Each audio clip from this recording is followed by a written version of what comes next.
Hi, Phil Aston here from Now Spinning Magazine with another look back at a classic album. Shall we do Black Sabbath? Yeah, let's do some Black Sabbath. I love doing these videos where I can just immerse myself in what it was like to buy something at the time. And I've said before, you can trust every Black Sabbath album, and you can trust this one. This one, of course, technically wasn't supposed to be a Black Sabbath album.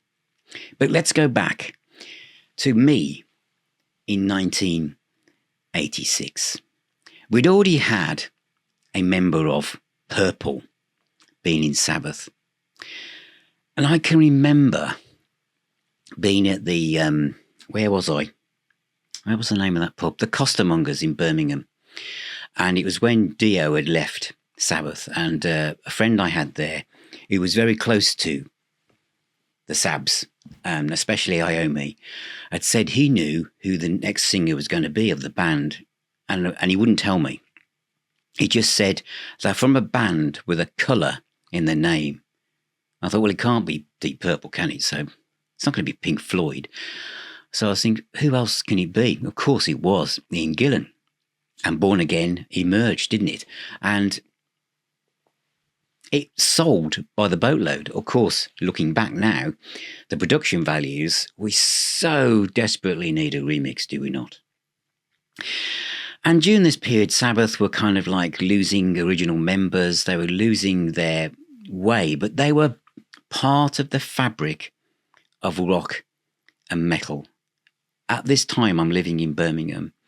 And even though, point this out because some of you may not be aware of this, but when the new wave of British heavy metal arrived, a lot of younger rock fans, younger than me, because obviously I was growing up in the early 70s and listening to Purple and Zeppelin and Sabbath, etc., a lot of younger fans who suddenly were kind of thinking on the cusp of being, of being punk or new wave of British heavy metal, actually got rid of their Zeppelin albums because they were seen as part of the old wave. Now, I know punk did that, but the new wave of British heavy metal also did that. I knew people just gave away their Zeppelin albums because they wanted to follow the new bands. Iron Maiden, these were the new heroes. I'm saying that because that never happened to Sabbath in Birmingham. Even though at this time in 1986, we're seeing the birth of thrash metal, Metallica arriving, that was really putting the cat amongst the pigeons, because we were listening to Dokken, Rat, Bon Jovi, this polished American hard rock, pop metal in some respects. We weren't calling it hair metal because we all had similar hair. We just had a look.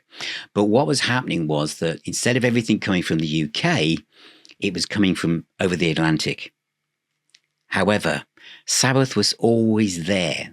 We were expecting to think about what a Black Sabbath going to do. They never went out of fashion. If you lived in Birmingham at this time, if you lived in Birmingham in the 70s and 80s, you're into rock music, there's a good chance you could bump into Tony Iommi. He was always around. He was at gigs. He was in pubs. He was sometimes in the shop. I remember going to Beatty's in Solihull with my mum and dad, and he was in the restaurant having something to eat. You just saw him around, and even Ozzy, who hadn't been part of Sabbath, you still could bump into him walking around town. This is going back a bit, but I remember walking past the Pennywig pub, and Ozzy was walking past dragging a brick on a piece of string. He did that. And I just said, all right, John. See that? I said, all right, John. See that inner circle? Didn't even say, all right, Oz. He said hello and that was it. But anyway, moving on. So, 1986, news comes out that Black Sabbath are releasing a new album with yet another vocalist. And it's another connection, Deep Purple. It's Glenn Hughes. Now, Glenn Hughes' bankability was kind of a bit damaged. I mean, there were so many of us that had bought Hughes' Thrall album. Was that 1982, was it? And just thought, and still is, one of the greatest melodic rock albums ever. And Hughes sings so well, Pat Thorpe from Automatic Man. What a band in themselves. But great player, absolutely stunning. He's in this band with Tony Iommi. So behind the scenes, Tony Iommi had wanted to have different vocalists in it, and a bit like his first solo album, Iommi, later on, and he wanted to be a solo album. Of course, Phonogram, any record label then thought, well, no, because if we call it Tony Iommi, it's not going to sell anywhere near as much as calling it Black Sabbath.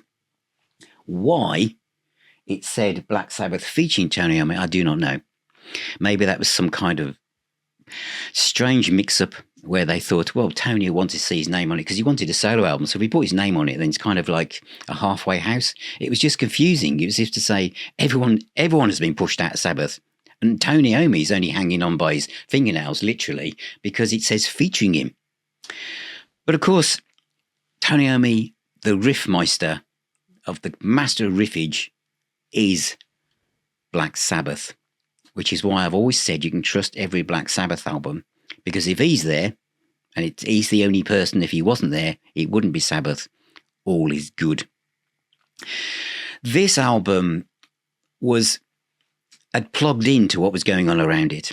It hadn't plugged into thrash, but there were some high-speed rock metal tracks that were kind of in line with what was coming across the Atlantic towards us. Not Bon Jovi's, but the Dockens, the Rats, the kind of harder-edged side of things. So especially with openers like In for the Kill, we'd had Die Young, we'd had Neon Nights, but it was still quite unusual to hear Tony Iommi writing riffs that really rattled along at a high speed. That wasn't really where Tony came from. So on here, this kind of highly polished kind of feel to what he was doing really worked well. The first real track to me where I just thought this is going to be cool was No Stranger to Love. It's not a ballad, but the way the double tracking on the riff, the single guitar string riffs, was kind of a feel to National Acrobat from Sabbath Bloody Sabbath to me. It had that kind of yearning and angst in it. And this is where you thought, this could work. Glenn Hughes is back. He's with Sabbath. I hadn't seen him yet. He's not pictured on the sleeve at this time, so we had no idea that he got a beard or had put on a fair bit of weight. We didn't know any of that. We just knew that his voice was melding, yeah, is that a word? Well, it'll do, into the fabric of this new sound structure, this new Black Sabbath. I mean, Tony there's looking moody.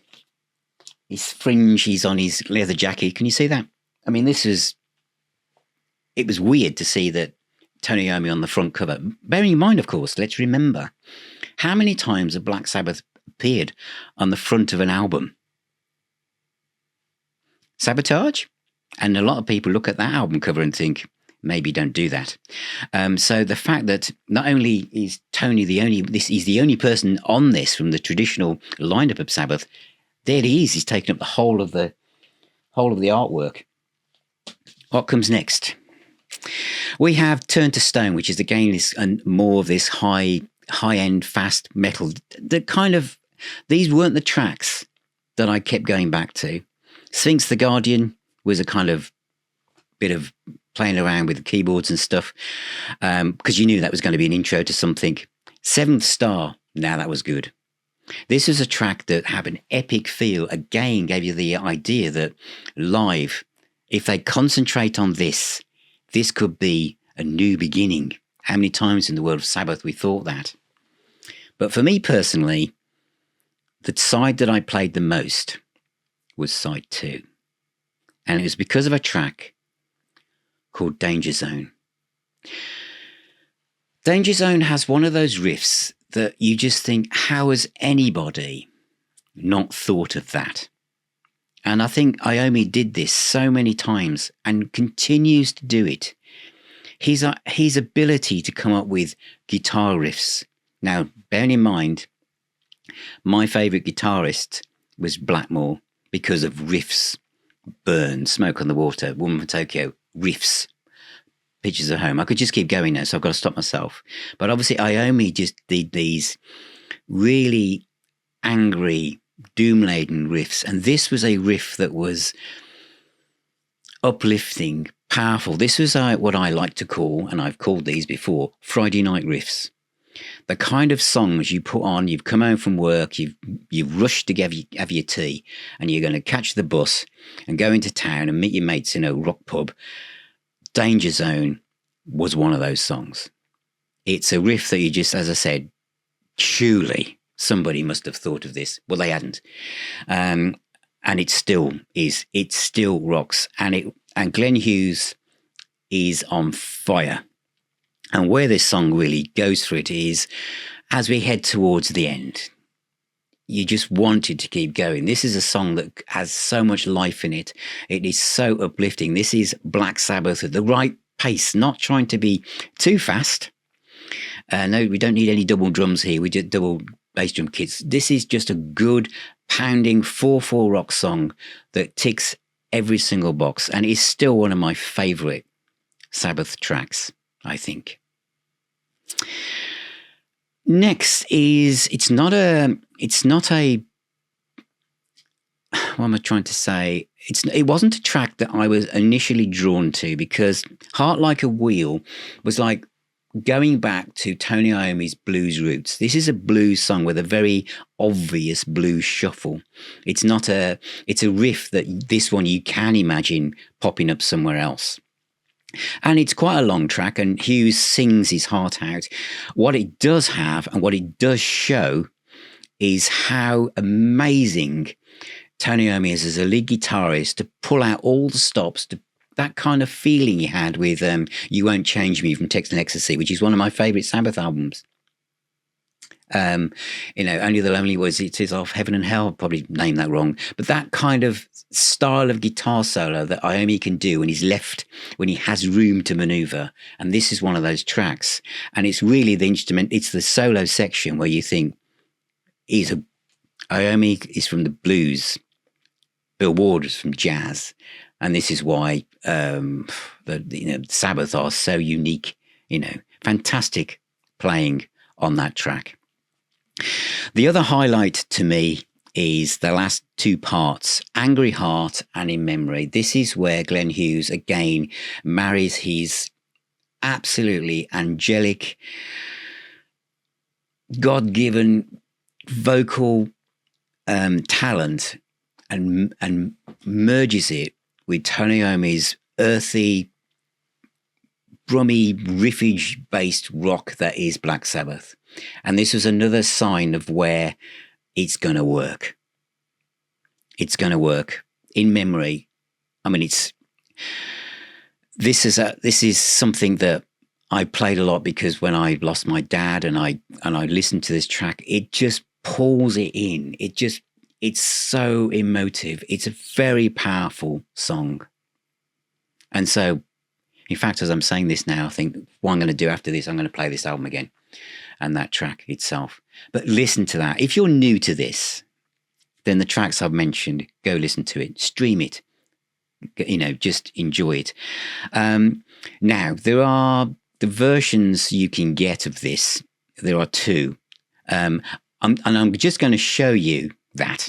So those of you who just want me to go forward to me talking more about this and how it went down with me and my friends, you can fast forward this. But I'm going to show some of you who don't know this album which version to get. This is Black Sabbath, Seventh Star, featuring Tony Iommi. Interesting, isn't it, that it says that? Obviously, who else would it feature? Lots of other people, actually, but you'd expect Tony to be there. This is my original 1986 vinyl edition, which I bought at the time. I did buy it on CD as soon as it became available, but I'm not going to show you the original CD version, because the one I would rather point you towards is this one, which is the 2 CD deluxe edition, which also includes live from 2nd of June 1986, a live concert, not with Glenn Hughes, I might add. It was typical of the Sabbath deluxe editions of the time. 2 discs in the middle with pictures of the band sitting behind them. And then on one side would be the small booklet, which gave you an overview, the lyrics from the original album, posters from the time and the story behind the album as well, with some pickies. Obviously, that we've also got, if your eyes are good enough, you've got Kerrang reviews as well. And that was from Alex Millis in 2010. This came out. And then a lot of people were focused on this live gig, which obviously features Ray Gillen on vocals and not Glenn Hughes himself. So that is a look at the 2 CD version. So that's a quick look. So it is the 2 CD version, which I would recommend. Now, the 2 CD version comes with live stuff. Now, this is kind of like seen as the holy grail, because Ray Gillen, from one of the best bands that came out of this period, Badlands, which you can't buy now for, reasons it's too complicated to go into. Badlands, great album. Ray Gillen, brilliant vocalist. And a lot of Ray Gillen fans bought this because of that live stuff. I was a bit disappointed because I wanted it to be Glenn Hughes, but of course Glenn Hughes, they were trying to guard his dressing room to stop the drugs getting in and the Mars bars, and it didn't quite work. I have to say, and this might sound a surprise, but even though I love every era of Black Sabbath, I think a lot of vocalists, whether it was Dio, Hughes, Ray Gillen, Tony Martin, tackling some of the Aussie-based music, because of how ingrained and the sound of Oz in some of these tracks, I think it was a bit more difficult. And I used to wonder whether they should have let go of some of the tracks and concentrate more on the new albums, like a lot of bands did. But I kind of the fear of letting go of, some tracks like, not Paranoid perhaps, but Black Sabbath especially, that track, War Pigs, etc. I mean, some things worked better than others.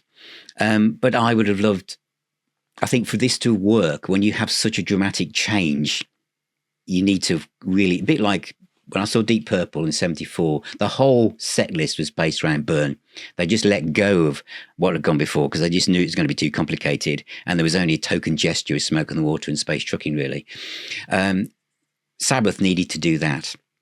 So when this album came out, I think everyone was excited. Everybody just thought it was a new beginning for Black Sabbath.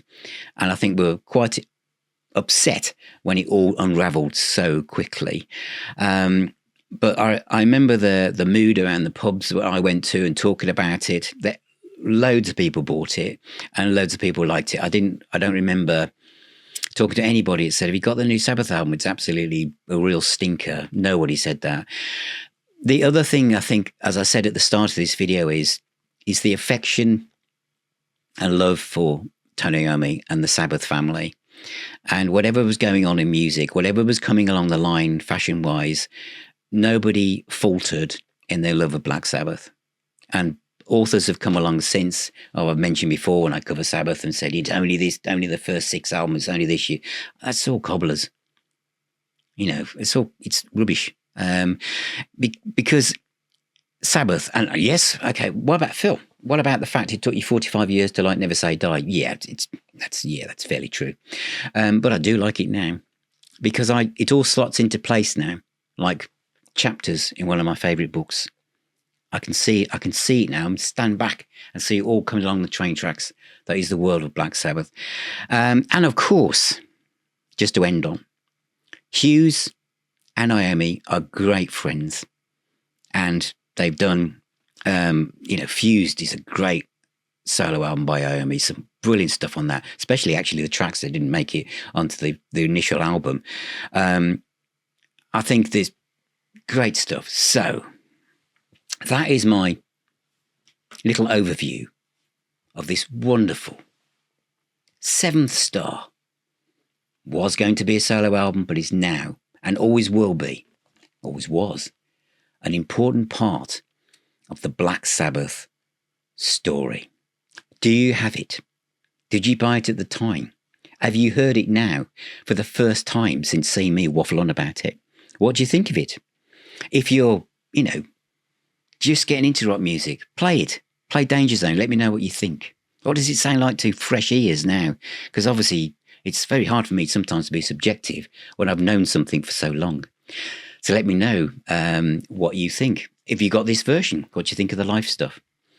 Thank you for watching. Thank you for being here. Thank you for all of your support and kind words. Remember to check out the website at nowspinning.co.uk. Subscribe and like at the YouTube channel. Check out the podcast. If you become a patron or a YouTube member, you can also join the private Facebook group and the WhatsApp group as well, and come along to 2 virtual meetups we do via Zoom every month with like-minded people from around the world. Remember, music is the healer. You can even buy this t-shirt. Keep spinning those discs, and I'll talk to you all very, very soon.